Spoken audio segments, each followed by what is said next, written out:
सांझ का समय था। अरावली की पहाड़ियों के बीच मुगल सेना एक किले की ओर बढ़ती जा रही थी। सबसे आगे चल रहा था राजा मानसिंह का हाथी और पीछे थी मुगलों की विशाल सेना। ये कारवां जा रहा था गोकुंदा के किले की तरफ। ये वही किला था जहां कभी महाराणा प्रताप का राज्याभिषेक हुआ था। मानसिंह खुश था कि उसने गोकुंदा फतेह कर लिया है, लेकिन मुगल सैनिकों को तो बस एक ही चीज का इंतजार था कि उन्हें पेट भरने के लिए भोजन मिलेगा। लेकिन जैसे ही मुगल सैनिक गोकुंदा के किले में पहुंचे, उन्होंने सामने पाया 20 मेवाड़ी योद्धाओं को। हजारों की संख्या में मुगल सैनिक और सिर्फ 20 मेवाड़ी योद्धा। जमकर युद्ध हुआ और कईयों को मारकर ये मेवाड़ी वीर गति को प्राप्त हो गए। अब मुगलों ने पूरा किला छान मारा। उन्हें अनाज का एक दाना तक नहीं मिला। पूरे रास्ते में खेतों में खड़ी फसल को महाराणा प्रताप ने पहले ही नष्ट करवा दिया था ताकि मुगलों को राशन ना मिले। मुगल सेना गोकुंदा का किला जीतकर भी नाखुश थी, क्योंकि वो भूख से तड़प रही थी। आपको ये जानकर हैरानी होगी कि ये घटना हल्दी घाटी के युद्ध के ठीक एक दिन बाद की है और यहीं से शुरुआत होती है महाराणा प्रताप के उस गोरिल्ला युद्ध अभियान की, जिसने मुगलों के दांत खट्टे कर दिए थे। 18 जून 1576 को हल्दी घाटी में मुगल सेना और महाराणा प्रताप की सेना के बीच जो जंग लड़ी गई, उसका कोई परिणाम नहीं निकला।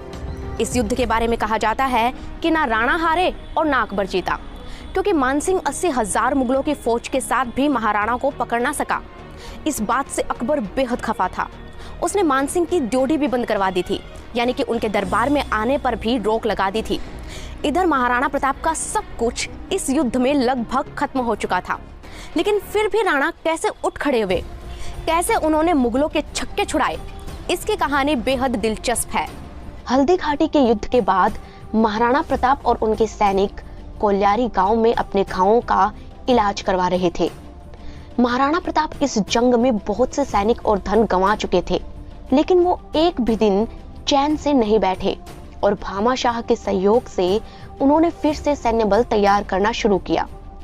मुगलों की फौज को सबक सिखाने के लिए उन्होंने गोरिल्ला युद्ध का तरीका अपनाया और इस काम में उनका साथ दिया भीलों ने। महाराणा प्रताप का पहला लक्ष्य था गोकुंदा के किले को जीतना। कहते हैं कि ये किला पहाड़ियों के बीच बना था और इन पहाड़ियों में छिपकर वार करना भीलों को बहुत अच्छे से आता था।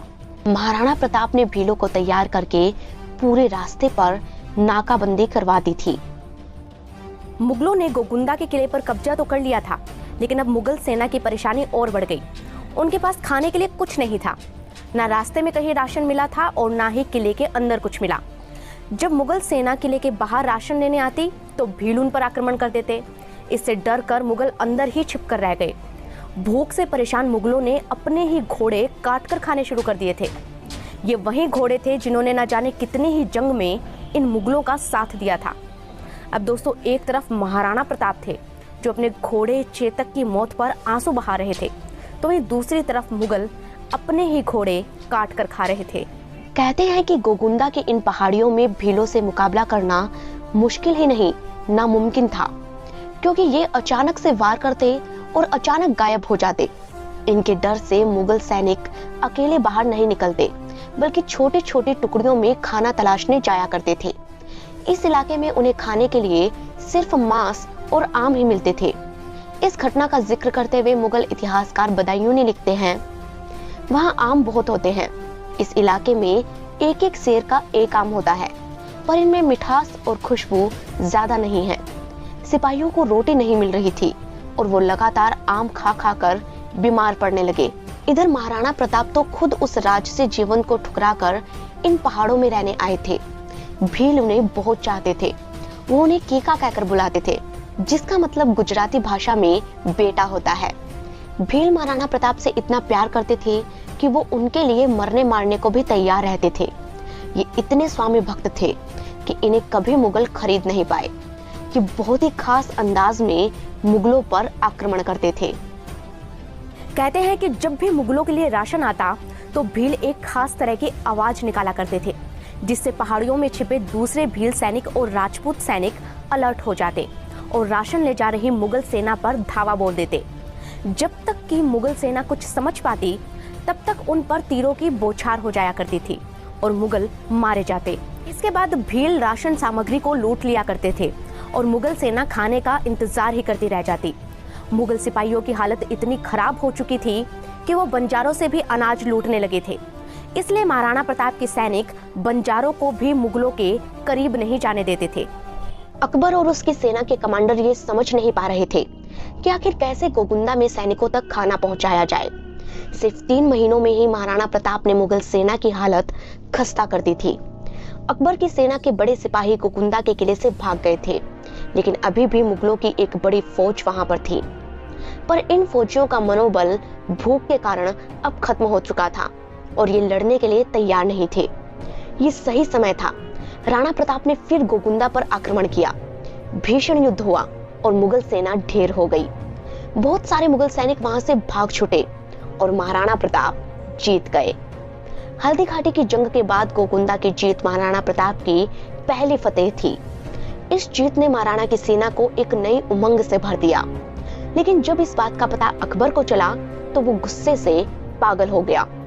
उसने फिर से सेना का एक बड़ा दस्ता गोगुंदा भेजा, लेकिन महाराणा प्रताप को इस बात की जानकारी पहले ही मिल चुकी थी।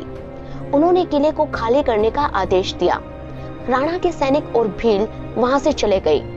अकबर की सेना खाली किले में पहुंच तो गई, लेकिन इस बार भी उनका राशन फिर से खत्म होने लगा था।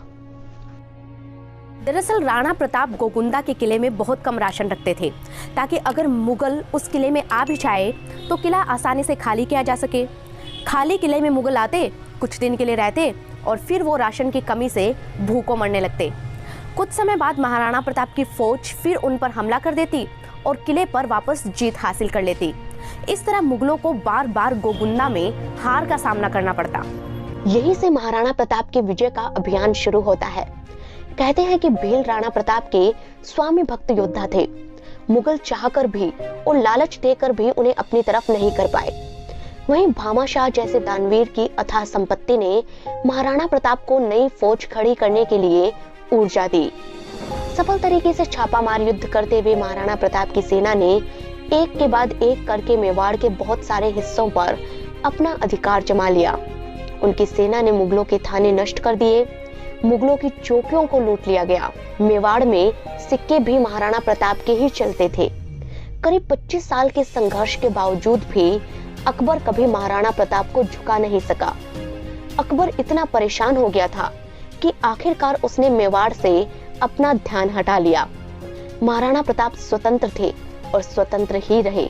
लेकिन साल 1597 में उनके साथ एक हादसा हो गया। कवि राज शामल के लिखे गए ग्रंथ वीर विनोद से पता चलता है कि शिकार के दौरान उनके शरीर पर गहरी चोट लगी थी। वीर विनोद में लिखा गया है कि महाराणा प्रताप अपनी मृत्यु के समय चावंड में थे।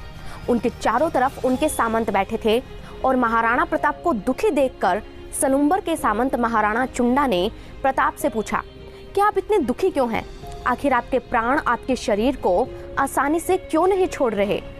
इस पर महाराणा प्रताप ने सामंतों से कहा कि मेरा पुत्र अमर सिंह एक आराम पसंद व्यक्ति है और मुझे इस बात की उम्मीद कम ही है कि मेरी मृत्यु के बाद मेरा पुत्र मेरे वंश और मेरे राज्य के गौरव की रक्षा कर सकेगा। अगर आप लोग मुझे राज्य के गौरव की रक्षा का वचन दोगे तो संभवतः मेरे प्राण मेरे शरीर को आसानी से त्याग सकते हैं। महाराणा प्रताप के इन शब्दों को सुनकर सामंतों ने बप्पा रावल की गद्दी की शपथ लेकर कहा कि हम आपके राज्य के और आपके वंश के गौरव की रक्षा करेंगे। इसके बाद ही महाराणा प्रताप ने अपने प्राणों का त्याग किया। अब आप खुद सोच सकते हैं कि महाराणा प्रताप कितने स्वाभिमानी थे कि अंतिम समय में भी उन्हें अपने राज्य के गौरव की चिंता थी। तभी तो राणा की मौत का समाचार सुनकर अकबर भी रो पड़ा था। उसने खुद पत्र में लिखकर ये स्वीकार किया कि उसे अफसोस है कि वो जीते जी महाराणा प्रताप को नहीं हरा सका।